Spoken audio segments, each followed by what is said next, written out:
And welcome everybody to a new Energy Crew podcast. I'm your host, JP Warren, and I'm pretty excited about this week's episode. Lately, I've been doing a lot of personal episodes, kind of navigating through certain things, mindsets, based on kind of what the sponsor of the show, which is Exec Crew, which is a mastermind development program community that we have that aim to elevate leaders to focus on the holistic approaches to leadership. And I'm very excited today to bring our special guest on, Mr. Tucker Perkins, the president and CEO of the Propane Education Research Council, and the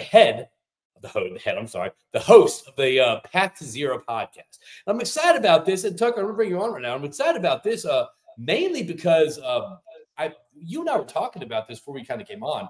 I feel that when it comes to energy, the energy space, where we're at today and all stuff, obviously we'll get a little background about you, but I love how your title is education. I think we are in a huge opportunity right now to educate people when it comes to energy realities, when it comes to the science behind energy and the actual applications of energy sources. So I'm excited about our conversation today. And I did some research on you. I listened to a couple of podcasts that you have, but I'm going to leave this open because I think there's so much to cover right now, not just on your background, on your path, your career path, and where you're at today, but also what you're doing today in the propane space, and I guess what you're trying to do to educate people out there. So why don't you kind of give us an introduction, elevator spiel, and kind of your background, who you are, and how you dove into a propane environment, and what led you where you're at today. Yeah, thanks, JP. Great to be with you. Looking forward to it. You know, I'd always much rather talk about what we're doing than who I am, but I kind of get it. Let's get you a little who do. Yeah. No, I get it in the spirit of kind of where you are and where you come from. It's really important. So, you know, I am a native Virginian, kind of grew up in a family that kind of worked hard. And my father was actually worked for a propane company as well. So a lot of people say, how'd you get started in this? I said, to a degree, I did what a lot of people do. I imitated my father for a while. So you're second generation. Got an engineering degree. But after college, I didn't want to work. My father ran the company, and I didn't really want to be the boss's son. So consulting engineer for a while, just so I understood how that part of the world thought and acted and worked. Eventually found my way to a natural gas utility, and I loved working there. We had pipelines and a distribution company. I was able to run an LNG facility. So, you know, today as we talk about LNG, you know, something I was doing 30 years ago, really, and fascinating then, fascinating now. Loved being outside, kind of came to understand the value of pipelines. And so still one part of that conversation today, I don't understand pipelines. You know, when properly designed and built and maintained, are clearly the safest way to move vast amounts of energy without anybody knowing about it. You know, we would harvest the fields underneath our pipelines to maximize the wildlife's potential, integral into the farming community. It was just so important. But eventually, I found my way to a propane company. Pretty funny. My father retired. The new president came over and kind of offered me the perfect position for me at the time. So kind of somewhere along the line, I got a master's in business, and through a few other little twists and turns, found my way to this job, which, you know, I think the Propane Education and Research Council, which I'll call it PERC from now on, PERC, you know, it's probably the most unique organization certainly I've ever worked for, and probably one of the most unique I've ever been around. You know, officially we represent the propane industry in things like safety, marketing, and innovation. We don't lobby. We don't really mess too much with rules or legislative standards. We leave that to others. I see you want to talk. Yeah, I was going to say, you know, you say you represent the propane industry. I mean, you know, being in the oil and gas space, I can name, you know, a couple basins, you know, that you can see the oil and gas space, you know, whether it's, you know, West Texas, Haynesville, Denver, Wyoming. Where's the propane industry kind of, what does that look like? What is the propane industry compiled? And I think, you know, when you talk about it at that level, we really then think about the midstream guys, people like Enterprise and Targa that run these big gas fields, or in fact run the fractionators that come out of it. But what most people probably outside of Houston don't realize is that propane is generally one of the wetter things in a natural gas field, and frankly have been one of the more profitable pieces of natural gas exploration and Okay. production. So when you find natural gas, it's not just natural gas, right? There's some natural gasolines. There's a lot of natural gas liquids, of which propane, butane, and ethane would be the main three. And so propane is so widely used, not only in America, but around the world. And, uh, for example, we're all over the world working in developed and developing nations. We use it far differently here than they do, say, in Japan. Japan's sophisticated uses for things like combined heat and power. Uh, With we're propane. work yeah, using propane. We work a tad in Africa, where people today are cooking with coal or dung Yep. or wood, and we could save 4 million lives a year by cleaning up their air. So we That's an teach them how to interesting cook thing. We on we propane. have have you heard of Chris Wright before with the CEO of Liberty Energy? By any Sure. chance? Yeah, Yeah, one so of the he one of the best mouthpieces, I think, oh for the yeah. natural gas industry. Right, for Oh, sure. cool. I completely agree. Completely agree. But I love his approach to it because what you're talking about, when it comes to Africa, when their fuel to cook, their cooking fuel, it's dung, it's wood, it's stuff that kind of smokes up their homes and causes breathing problems. And that's been one of his missions is to supply this clean cooking fuel to these homes, to these developing countries to have this. So I love how you're touching on that as well. Yeah, that's just a typical example of, I think, how people have no vision of how low carbon fuels like propane or natural gas can be so important to people's lives. I mean, the numbers are pretty clear. 4 million people a year die from indoor air quality. And most of that, I mean, there's a whole nother story, JP, around empowerment of women. How, the whole story is unbelievable. And it's really a proud moment for us as we think about developing better stoves, better technologies for Africa. But bringing that back to the US for a moment, and to your point, we clean up that natural gas. We produce the most propane of any country in the world by far. You're talking about, your various shale plays over here in the east. We got the Marcellus. Hmm. Many of them are liquid rich. Many of them produce large amounts of propane. We extract that propane, we can store it, and then use it. Just put it in perspective. 50 million homes have a gas grill. 5 million homes rely on propane for their primary heat, give Okay. or take 6, 7% of all new homes built. So it's a natural fuel when you're beyond the natural gas mains, right? So, Uh, what are some of the, I guess, when we're talking about today in today's world and all that stuff? I mean, obviously, your goal is to educate people. Your goal is to kind of provide people with information that they might have not heard before, or make them understand the concept more. Where do you see that we're at, I guess, in the states or in this energy realm when it comes to the understanding of propane? I think most people have no idea where their energy comes from, how the cost of energy impacts their life, maybe even to a degree, which is something, a lot of the petroleum guys talk about all the time, is how we talk about we got to get rid of fuels, but yet petroleum pervades every portion of our life. What we do in the hospitals, what we Yeah. eat. Uh, and I think most people just don't understand that at all. And so that's a part of our conversation. I think that's such a daunting task, and I'm not sure we're capable of educating the entire world about the importance, but we can talk to people about the importance of uh, reliable energy, affordable energy, environmentally friendly energy. And I think that's where, to a degree, again, you're sitting in Houston, so I'll talk a little bit about propane and natural gas as being part of that same family. And I think, I'm quick to say fossil fuels are not all evil, right? Right.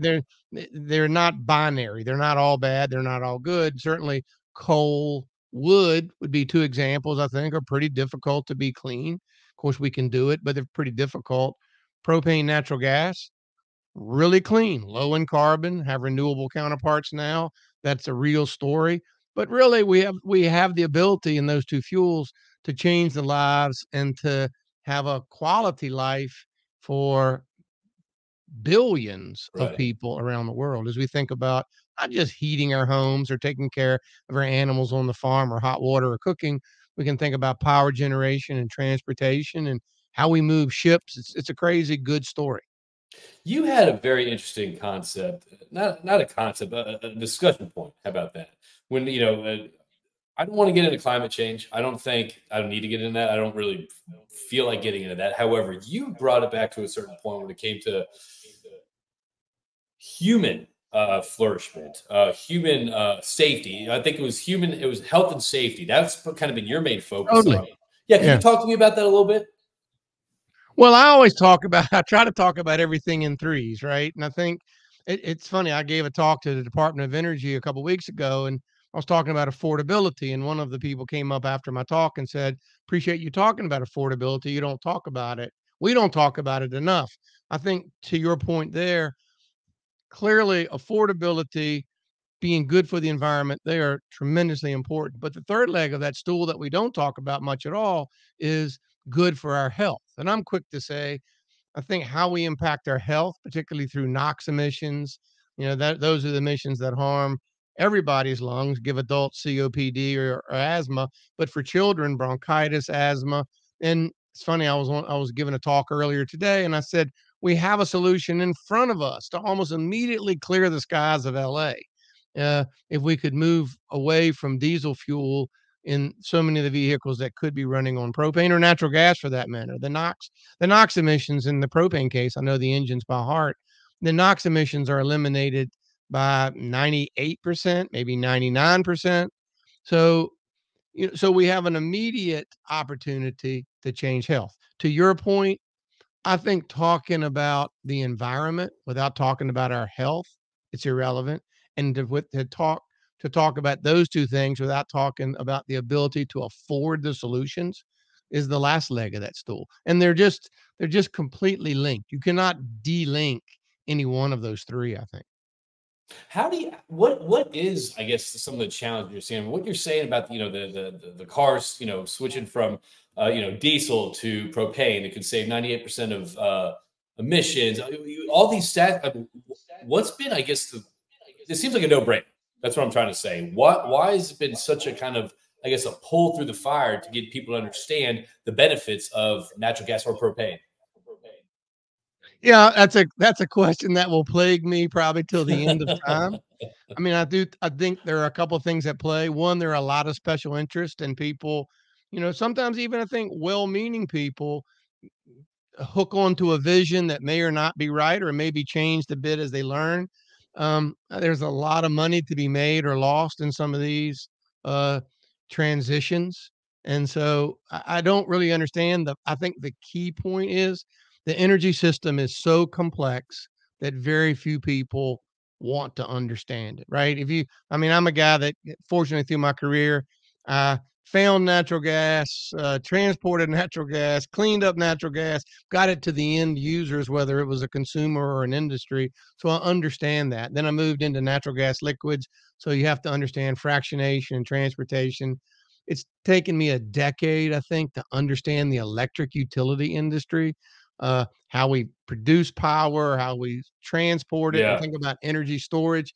And I don't think, I mean, certainly there are thousands of people smarter than me, but it's not a broad universe of people that understand all of these energy systems, how they're delivered, maybe where they have opportunities to become cleaner or less expensive, but it's critical. Um, Okay. you Okay. know, we have this raging debate in the country right now about nuclear power. I keep wondering sometimes, why is that even a debate, right? If we all want power, we all want a nice standard of living, and we want to grow our GDP. Nations want to grow their GDP.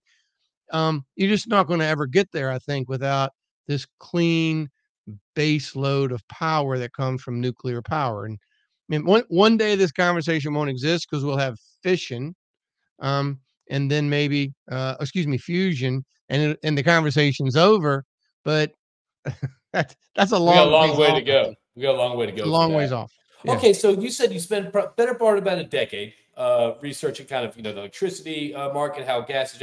What are okay? If we're doing a crash course right now for people listening out there that might be tuning in to hear about propane, what I guess would be a quick way to shine the light on how electricity is generated, produced, and I guess distributed.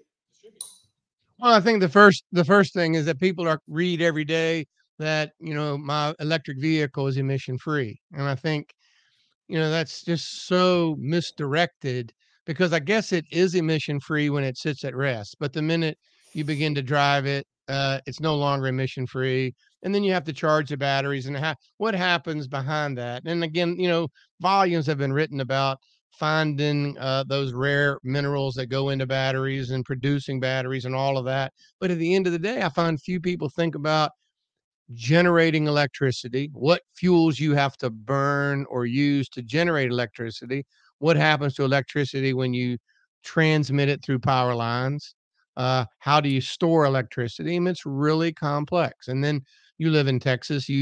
I got my rude awakening, I think, at Winter Storm Uri, as you think about now mixing uh, intermittent sources like solar or Yeah. wind with base load sources that come from coal or natural gas or nuclear, and it's just difficult for the operators to do.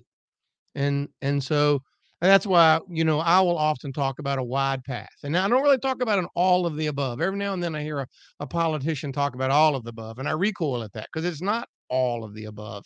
What It's is it? only those solutions that meet our requirements for affordability, for reliability, for environmentally friendly, and for our health, and that can mix into this existing system. So we love to talk about a wide path to a cleaner climate by using a variety of things above ground that travel up and down the roads and then that run through pipelines. And I think that's the only way we'll get to a clean climate, but also a robust society.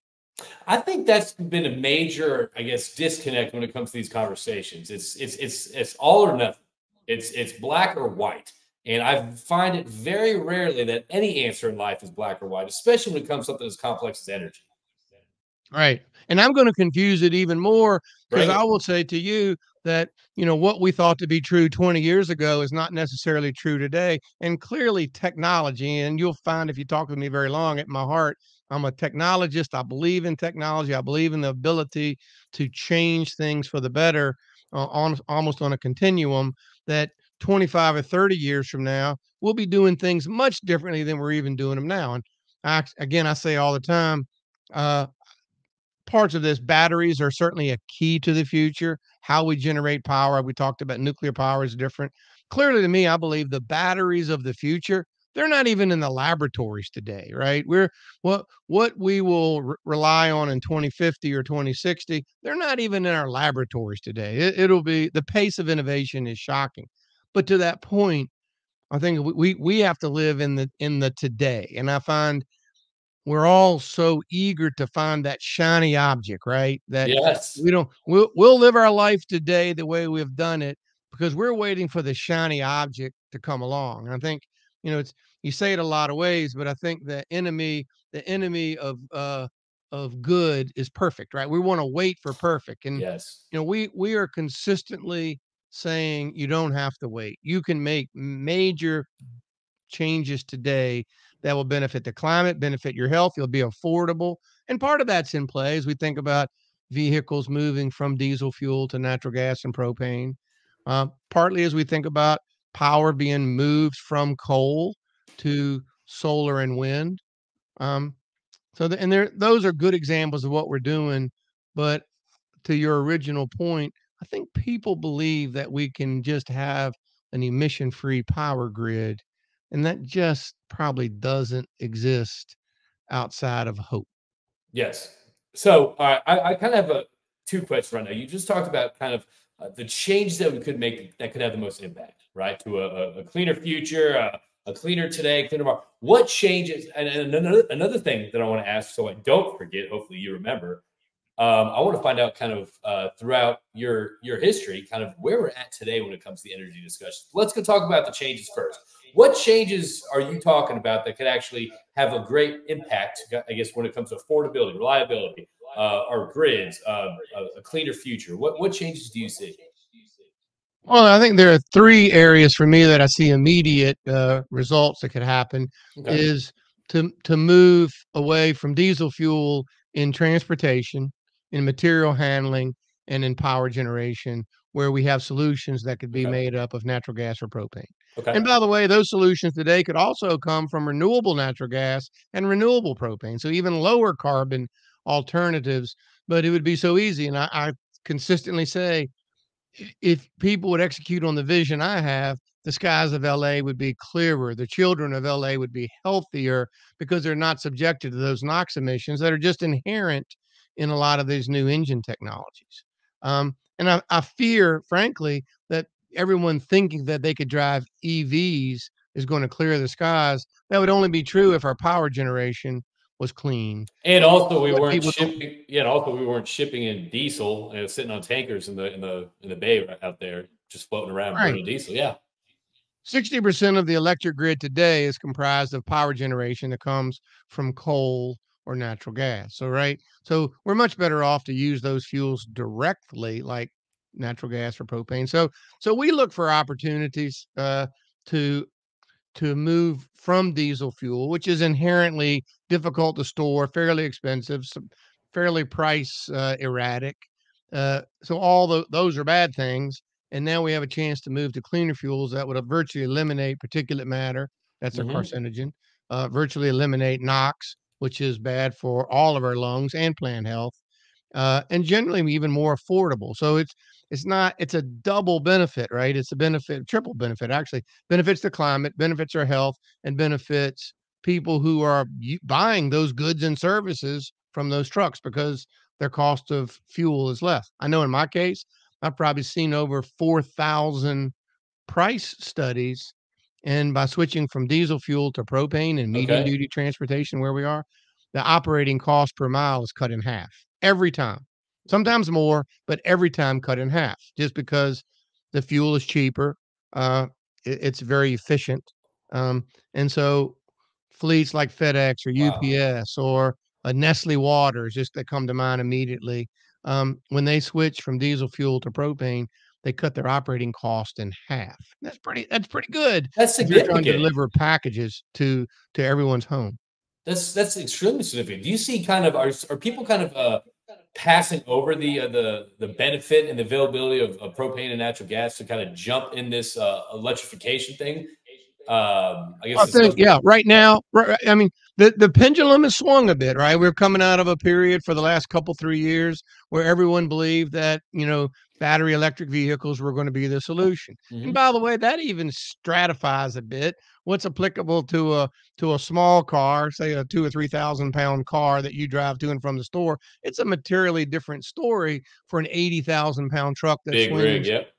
80,000 pounds of meat from New York to California. And for us in that medium duty space, we really cut our teeth in the school bus industry, right? Okay. Um, and we have 23,000 school buses operating today on propane.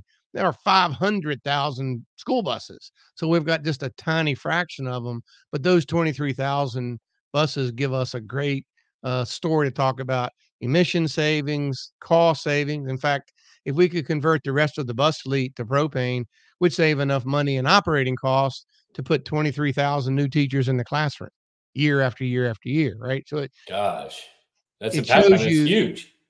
it shows you how beneficial some of these changes can be. And all your talkings and all your discussions that you're having with all these people about. I mean, listen, what you're telling me right now is kind of a no-brainer. It's like, well, why aren't we switching faster? Why aren't these school buses, these medium range utility car vehicles switching faster? Well, why? Okay, is that's actually a question I'm gonna ask you. Why is there such a slow change to switch? I mean, it seems Well, like it's the a benefits are question right I there. kinda studying you a little bit, I also know what you stand for. It kinda gets back to a degree to human behavior, right? And I think consumers and homeowners act differently than fleet managers and professionals, right? People whose job is to make sure that the goods and packages you purchased arrive in the grocery store at your Right. home every day. They don't wanna make a bad decision, right? They are very comfortable to rely on their diesel fleet that they were relying on for 50 years, that they have trained mechanics for. They know where to buy it. They really struggle with all of that change. And so now we're just Okay. entering this period where uh, there are plenty of their peers who have made the switch and they can share the stories. I would say, I said earlier, I'm a technologist. The pendulum is swinging a bit now where we used to use all diesel, and we've been through a year or 2 or 3 where we only talked about battery electric. Now, there are enough of those out there to begin to reveal what we knew from the beginning, right? May work for a passenger car if you just piddle around the neighborhood and you go to and from to see your kids every now and then, but it's not really applicable to people who are running 30, 40, 50,000 pounds and have to be Right. up 12 hours a day, 18 hours a day, and got to be ready to go tomorrow, same time. Right. And so now that's where propane and natural gas have been so strong. I think let the pendulum swing a bit more. And Toyota led this conversation. Hybrids, the Yes. combination of the best combinations of batteries and internal combustion I don't know engines. why that got And so passed over. I don't know why the yeah, concept of hybrids got so passed over and then this whole debacle. yeah, and now, Toyota, Mr. Toyota himself, Akito Toyota, he was kind of shamed to a degree because he said, that's the path that Toyota wants to take. And he was, I would say, publicly shamed for a while. If he even stepped down in his role as chairman of Toyota. But now the pendulum has come forward, and now GM and Ford and Toyota and a bunch of places are saying that is the technology of the future for medium duty, heavy duty trucking. And I completely believed it 5 years ago when Mr. Toyota said it. And so it's in, and that's why I say, we're learning now. We're learning to make these changes. And I think it's really complex. By the way, don't forget the government regulations, government incentives tend to, influence us. The regulations around emissions haven't, even for 2027, haven't really been clear to the engine community. God help us for 2030, what we really believe that'll be, right? So Yeah. it takes so long, and there's so much uncertainty, it tends to kind of freeze people in their current state until there's an air of certainty, to your point. I would say, there's also been I guess, a natural reluctance. Is climate change real? What are we going to do? And that's at the consumer level. And I think that's an argument again. Perk hasn't really waded in. I think, for us, I live near the Appalachian Mountains, and there's a famous statement, if you hike the Appalachian Trail, you should take only pictures and leave only footprints. Mm-hmm. And I think, for us, it's pretty evident that we would like to live in a world where we use less land, use less water, emit less emissions. And that's where we have been in our own research for decades, right? More fuel efficient engines, more Yeah. durable engines. Um, and so that's where we've been. It's just been the last decade or so that we really want to talk about the results of less emissions. For us 10 years ago, the results of less emissions were actually more fuel consumed, so it was lower cost to the end user. Okay. And Okay. the natural benefit of being more efficient is also having less emissions. Yeah. Yeah. Okay. So when you're having these conversations with people, I didn't know. So you're involved in energy policy as well. Well, I'm gonna walk sideways on that Okay. because we don't lobby, right? And so we we really don't get involved with politics. We don't choose sides. If Yeah. someone asks me my opinion, I might say to them, "I don't have an opinion on your policy, but I'm quite clear as to how we want technology to go and how these technologies could evolve to provide clean climate, affordable solutions, better health." How do you like that for a nice double speak? I mean We're that, not that was actively double involved speak. in we're not actively involved in policy at all, but we are consistently talking about how you can use propane, renewable propane, natural gas, renewable natural gas to get to a cleaner climate and one that we can afford. When you're talking to people, and let's say that you speak in threes, you said you like speaking in threes. What are some? Seems What like are I always do. All right. Well, okay. Speaking of threes, I would assume during your conversations, there's probably three big misunderstandings that people have. Big three misconceptions, main misconceptions that you might address a lot during your conversations with people. Maybe your posts on LinkedIn or whatever it is. What are some top three things that you kind of always have these same discussions, and that you like to debunk these these beliefs the false beliefs. Yeah, okay, well, that's almost a softball because I think the first one is this narrative that we can electrify everything.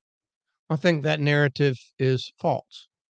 Okay. Uh, We just don't have enough electricity. If we had enough electricity, it's not in the right place. It's not of the right flavor. The way we use it, sometimes we need to store energy.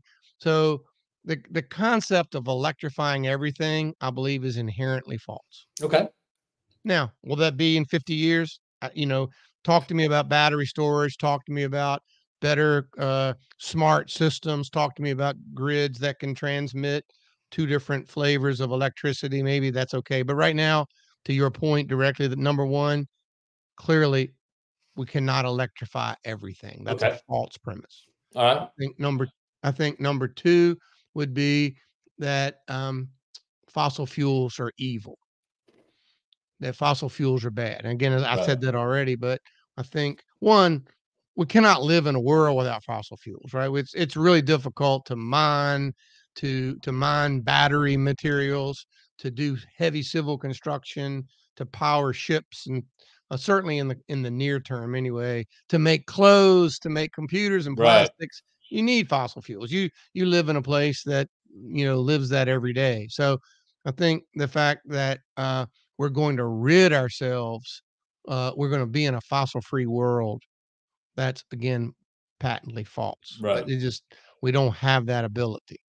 Um, and I think the number three, if I had to say anything, is that this energy transformation that we're in. I don't talk about a transition. I really talk about a transformation. Yep. It's going to be painful and slow. It's not a transition, it's a transformation. I see it every day. I look at Germany, and I think I had a dinner last week in Washington, and I kinda started riffing a little bit on Germany, but I think I never understand why more Americans don't look to Germany to see the results of decisions that were made years ago that are playing out today. But it's really difficult for Germany to compete right now. Their power costs are significantly higher. Think about what that does to their workers, right? When their Manufacturing workers shuts now, down. Yeah. yeah, manufacturing has become very vulnerable again because of elevated costs, maybe even less reliable energy. So we're not in an energy transition. This is a transformation, and I don't think we should hide from it. Companies will rise, companies will fail. Countries will rise and countries will fail. Um, and people will certainly lose jobs. Communities will blow away. Communities will rise up. We just need to understand that is an inherent part of a transformation. It's not smooth and effortless. It's lumpy and bumpy, and will be that way for a long time.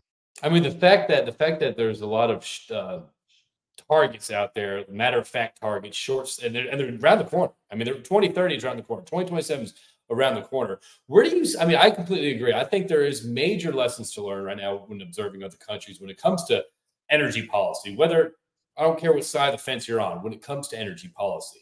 Again, I think it's so interesting. Again, this kind of comes in my next conversation piece with you, but like it seems like energy has taken such a political limelight. It's like if you believe in fossil fuels or energy addition or whatever you want to call it, you're hardcore this way. Or if you believe in electrification, you're this way. It seems like it's taken such a hot political center stage limelight, and I don't think it should have this political affiliation. Where do you see, I guess, the conversations have conversations always been in this intense when it comes to energy throughout the last couple of decades that you've seen? Do you see it kind of boiling up? Where do you see the conversation? I mean, is this kind of like, hey, we're having the same conversations today that we had 30 years ago? Where do you see the conversations, I guess, today when it comes to energy? Well, I mean, you're easing into a whole civil conversation now because I think for me, I wonder. It looks like all of us are less civil and we engage in less civility than perhaps we did decades ago. So I think to your question, Mm, decade ago, the energy industry was interested in two things: reliable and affordable solutions, right? okay. I don't know that there was a big conversation around, is it environmentally clean? Is it good for our health? Can we provide it in reliable quantities and at a cost that will move society forward? I think rightfully so. Now we bring in that third leg of the stool, environmental solutions. And by the way, they're all subsets of that. Is it good for our energy security? I mean, I think that's where Germany started down the path. I could have told you then that importing Russian natural gas was going to be bad for Germany. Could not have possibly scripted it the way it worked out. But I knew then that was a bad move, right? Look at France. France made a wholesale commitment to nuclear power, find Hmm. themselves in a much different position today. But to your point, and I don't know, I don't have the answer here, but I find that we're less civil in our discourse. I mean, we tend to be polarized and Yes. polarizing. And I think this is a great example where having there isn't a solution that's on either one of those extremes, right? The solutions are in the middle. And Yes. by the way, the solutions are also ever changing. The move is ever changing. That's why I tend to find safer ground by talking about technology and how and it's lovely to be, be given a decent engineering degree and be able to at least fall back to that because I find that these solutions are going to be moving us forward in ways that we never thought we can. I tell the story all the time. We've been in a partnership with Cummins for nearly a decade. And when we started that partnership over a decade ago, where we thought we might go with a propane engine, I remember coming home and saying to my friends and family that the meeting, we may have changed combustion forever. Um, Fast Yes. forward to now, and that engine's still not ready for the market, but it's, poking its way through the many channels it has to go. We've exceeded everything we said we could do with that engine in terms of fuel efficiency and durability. And I love to say modern engineering married modern production management, and what we can do in those with that marriage is unbelievable today. And so we're going to see that continuum keep going, right? We're going to keep learning how to make better engines, but also better batteries, how to do things with, materials that matter less. But along the way, it's a tough transformation. And I do wish we could have a more civil discourse. Yes. We can't even have a civil discourse about is climate change real or not, right? You either are for it or against it. And it's an interesting conversation to me and one that I patently refuse to engage in, right? To a Yes. degree, right?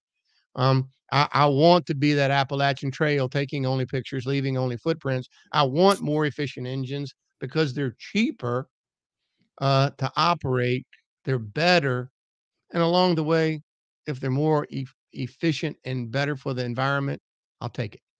100%. And it seems like, it's interesting. It doesn't matter. I feel like it doesn't matter who you talk to, if they're in an energy space, whether it's, hydrocarbons, whether it's renewables, whether, it's solar, whether it's battery. It doesn't matter who you talk to in the energy space. People understand the concept of energy, it seems like. It seems like no one has this black or white mentality or this polarizing mentality of like, oh, we need all this, we know that. There seems to be an understanding that in today's world, you need a little bit of everything. You need hydrocarbons, you need renewables, you need batteries, you need all these different things. It just seems that again, with like the people with the biggest loudspeakers are the polarizing ones, and that just brings everyone to that versus sitting in the middle and listening to both sides, which I think is extremely important to solve a lot of things.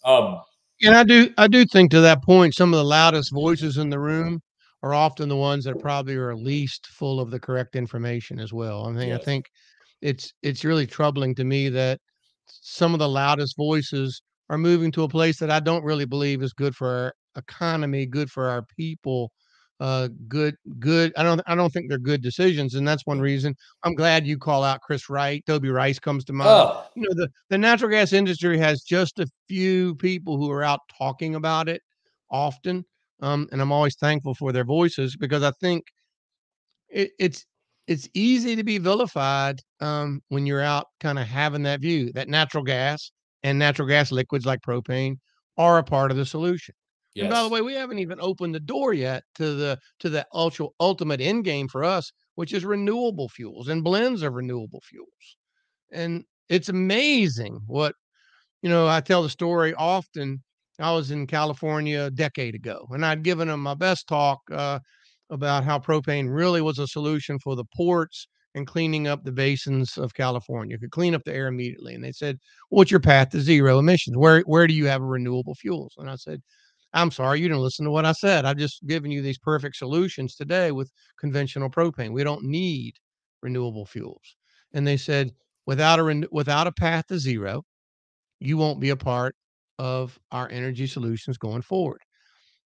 I took that to heart, frankly. We went back, and I think now, a decade later, now you have Marathon producing renewable propane in California. You have Chevron making great quantities of renewable propane, serving into California now on into Washington State.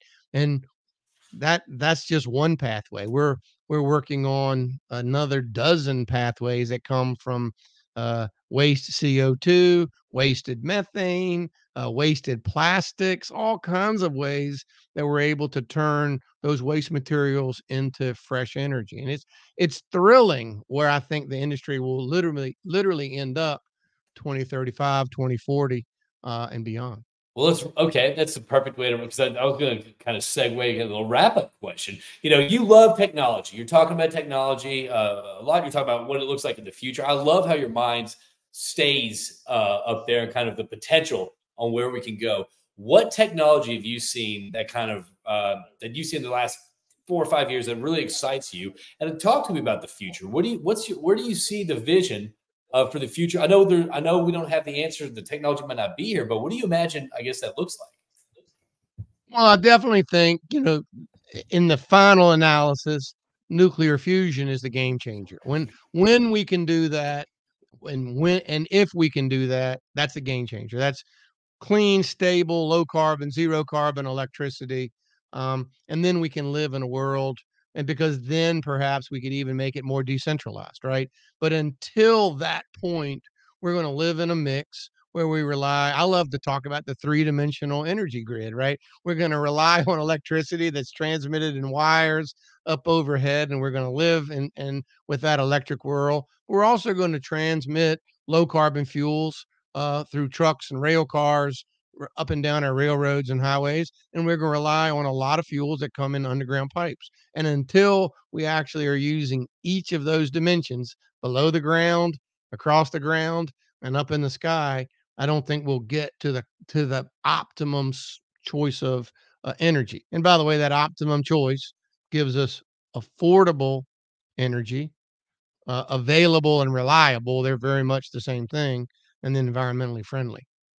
So, but I think to answer your question directly, you're going to see a continued reliance on electric power. That's inevitable, I think. Okay. You're going to see this transformation in transportation, uh, from just relying on diesel and gasoline to now we'll have a mix of battery vehicles, hydrogen vehicles, probably in some unique cases, but still propane natural gas vehicles. I think we'll see that. But don't forget, where so many people don't really have access to reliable Right. electric grids, That's right. reliable pipelines. And I think that's where, back to how we started this conversation, in the developing nations, that's where we see fuels like propane play such a great opportunity. The farmers of America can tell you today how they rely on propane to dry their grain, to heat, provide heat for their animals, to have hot water so we can have clean food. We love that clean food story as we even think about using heat instead of pesticides and herbicides on our food. But it takes, as I've just kind of laid out that story, it takes a host of fuels to execute that menu of needs. So you're running perks, right? You're involved there. So what Which is running me, I'm not sure which, but yeah, of course, same here, thing, same thing. So how do I guess my question is this something that people get involved in? Are you looking, I mean, for people to contact to maybe learn some more information to support? I mean, how can people, I guess, contact you or learn a little bit more or if they want to follow up with you, how can people, I guess, contact you? well, certainly we want people to be involved in this conversation. We love propane users talking to us about how they use it and how they wish they could use it, or prospective users. Today, I was with a bunch of people who think about commercial power in a completely different way, and we're talking about how they can use propane in ways that they had never thought about it. So we have a website. The website's called propane.com. It's a great place to go to engage in many ways, right? You can learn about how propane is used at the home, at work, on the farm. You can also learn a lot about this environmental conversation that you and I've been talking about today. Yeah. You can learn about it at a 30,000-foot level. You can learn about it like a PhD. Would love to read some of the white papers. You can kind of pick and choose the level you want to engage. If you like what you see or you had questions, and there are plenty of ways to reach us through that website, propane.com.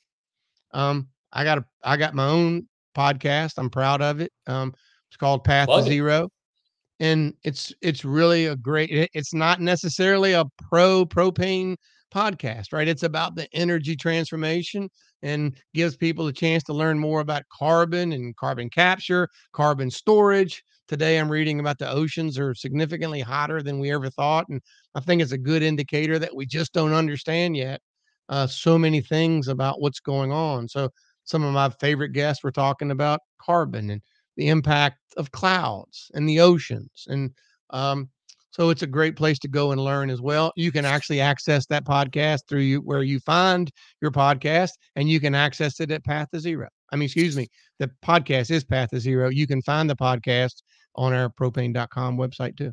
So you kind of take all these topics that people read on the headlines, carbon, net zero, emission. You dive into those subjects with different guests.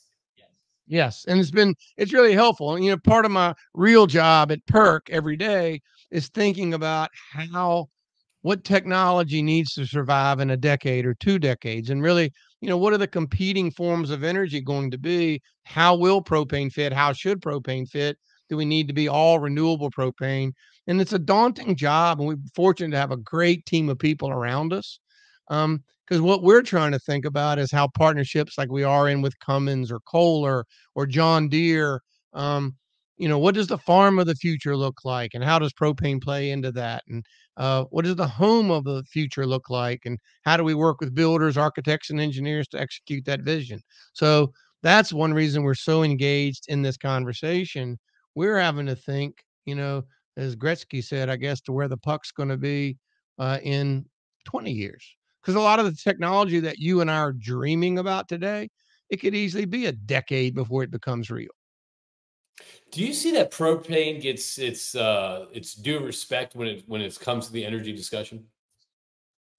Yes, I do. And again, we'll never be all things to all people. We've never indicated that we would, but how we serve the farm, how we serve businesses beyond natural gas mains, how we serve businesses that have a fragile grid, how we serve the developing nations and the island nations below us. I mean, we're so relevant today in places like the Virgin Islands and Honduras and all that. So yeah, I do. I definitely think that people will understand the value of low carbon fuels and their renewable twins Yep. that come together. Yes. And by the way, I think a lot of companies today get it. UPS gets it. 1,000 school bus fleets across the country get it. Power generation companies like Kohler and Renai that makes water heating, they certainly get it. And so it's an exciting time for us. That is exciting. So where are you going to leave us with? We've been talking about 47 minutes. Where you want to wrap this up with? How do you want to do this? Do you have any final Well, first messages for off, the audience? you and I haven't talked about anything that I thought we would talk about today, so it's always interesting. Well, it looks like we have to do a round 2 then. Well, no, that we might have to do that. But I do think I always encourage people to engage in this conversation and to really be their own voice and be their own brain and think about it themselves and think about how this impacts themselves, because they will be the recipients of the electricity system they have that they're delivered, right? And they'll have to afford that, and they need to think about how we get to a cleaner climate, but one we can afford and one that actually benefits our health. It's a daunting conversation, but keep your ears open and listen. I think all of us can be major contributors to that conversation. I mean, it's a lot to learn, and it is daunting. It does feel daunting if you go into it without any guidance or without any idea where to start. But I think I was talking to my buddy Mike Umbro out in California, and he's the one that actually turned me on to the electricity generation. Kind of like, hey, prices are going up, and this is why. And he kind of showed me their website on the electricity, what compiled their electricity. Then I went over to Texas and up to New England's power. It's very interesting to see where electricity comes from. I think that'd be a great start for people who want to start learning about the energy space, to understand where their electricity, what makes that up, what their energy mix is. And for me, and I study that every day. It's shocking to me how much of the electric grid in the United States still comes from coal. Makes sense. Coal is easy to store. It's inexpensive. It's the fuel, that's been kind of the dominant fuel. But you travel in places like Wyoming, 75% of their energy comes from coal. West Virginia, maybe you think Kentucky, same thing. It's amazing how much of this grid. So to that extent, people who are driving electric cars are relying more and more on electric to provide things for their home. They're like, look at me, what I'm doing for the environment. I'm like, I'm not sure, right? You need, if you're using more coal-based power, you're really not helping the environment. I love that you drive an electric car, Yeah. and I'm proud that you think it's fun to drive and has a cool, computer there, and that's awesome. I don't Which take they have. anything Yeah. away from you, but don't tell me you're doing it for the environment, right?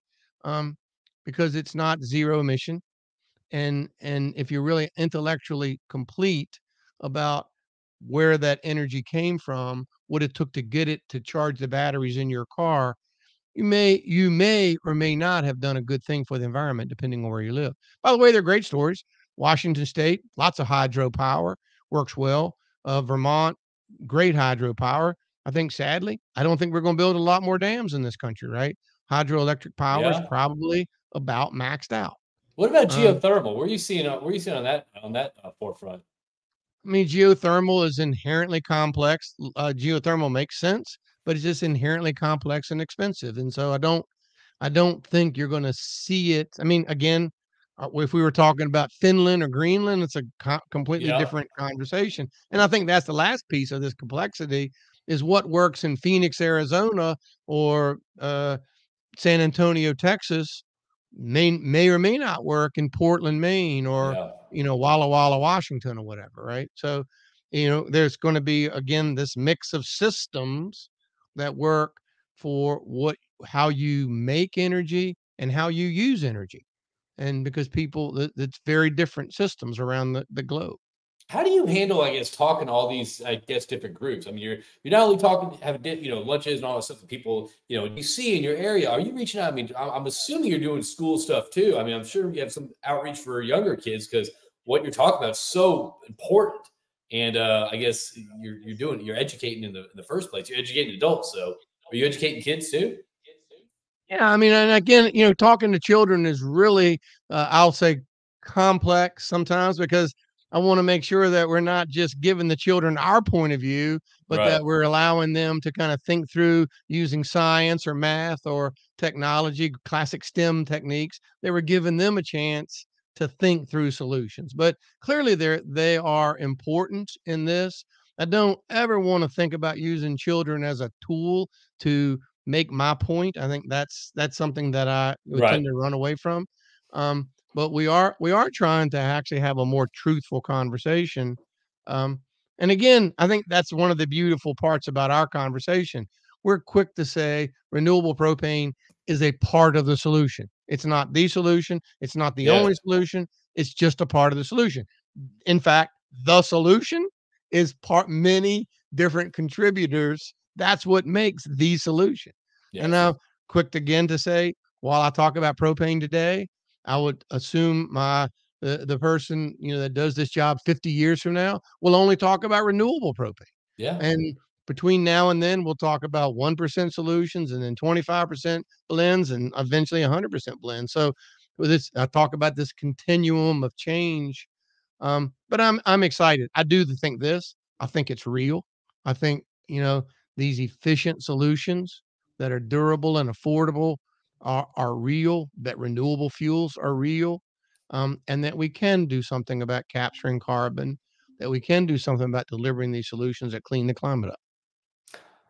I'm just gonna wrap it up. I love how what you're saying when it comes to change and kind of you have to give it its due respect. First off, you have to invest in technology because that's a crucial part to get there.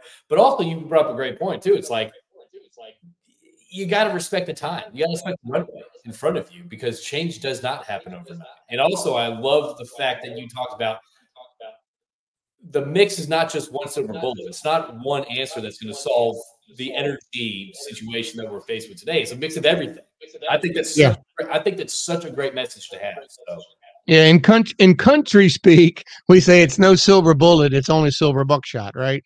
It's many solutions, and I wonder how many people really understand that analogy, but I think that's it. And that's a I great am point. quick to say, You have made the point yourself. I mean, we're trying to undo 125 years of infrastructure, whether it was, you know, petroleum, coal, oil, electricity. We're trying to undo 125 years of infrastructure in a very short order.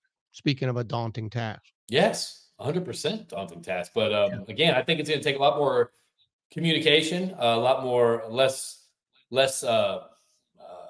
camp mindset, less camp Yeah. tribe communication, more kind of just meet in the middle and talk about the realities. And hey, we're all dealing with this together, and we all need energy, electricity. Let's attack this together. So I Yeah. dig it. That's right.